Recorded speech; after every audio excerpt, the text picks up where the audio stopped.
آپ کو یاد ہوگا کہ فرعون نے سارے اسرائیلی لڑکے کو مار ڈالنے کا حکم دیا تھا۔ جب موسیٰ علیہ السلام پیدا ہوئے تو ان کی ماں نہیں چاہتی تھی کہ مصری لوگ موسیٰ علیہ السلام کو بھی مار ڈالیں، اس لیے انہوں نے موسیٰ علیہ السلام کو 3 مہینے تک چھپا کر رکھا، مگر وہ جانتی تھیں کبھی نہ کبھی لوگوں کو موسیٰ علیہ السلام کا پتہ چل جائے گا۔ اس لیے انہوں نے موسیٰ علیہ السلام کو بچانے کے لیے ایک ترکیب سوچی۔ موسیٰ علیہ السلام کی ماں نے ایک ٹوکری لی، اس کے چھید اچھی طرح سے بند کر دیے تاکہ اس میں پانی نہ جا سکے۔ پھر اس نے موسیٰ علیہ السلام کو اس ٹوکری میں لٹا دیا اور اس ٹوکری کو نیل ندی کے پاس کنارے اونچی اونچی گھاس کے بیچ رکھ دیا۔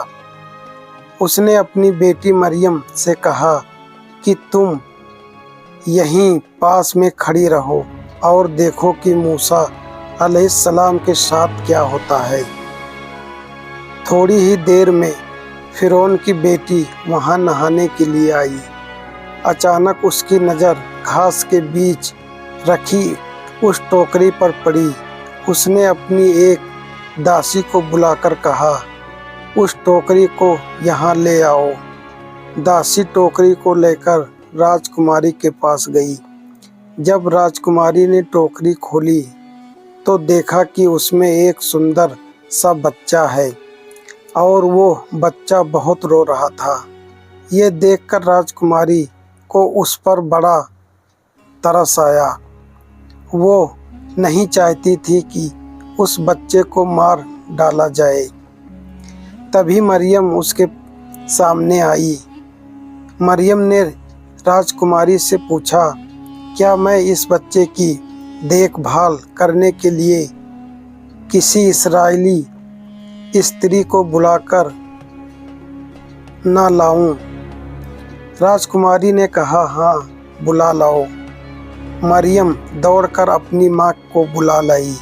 جب موسیٰ علیہ السلام کی ماں راجکماری کے پاس آئی تو راجکماری نے ان سے کہا، اس بچے کو لے جاؤ اور اس کی دیکھ بھال کرو، میں تمہیں اس کے بدلے میں پیسہ دوں گی۔ اور اس طرح موسیٰ واپس اپنی ماں کے پاس پہنچ گئے اور وہ موسیٰ علیہ السلام کی دیکھ بھال کرنے لگی۔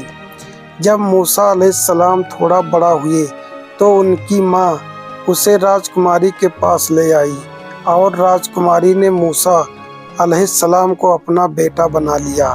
اس کے بعد سے موسیٰ فرعون کے گھر میں رہنے لگے۔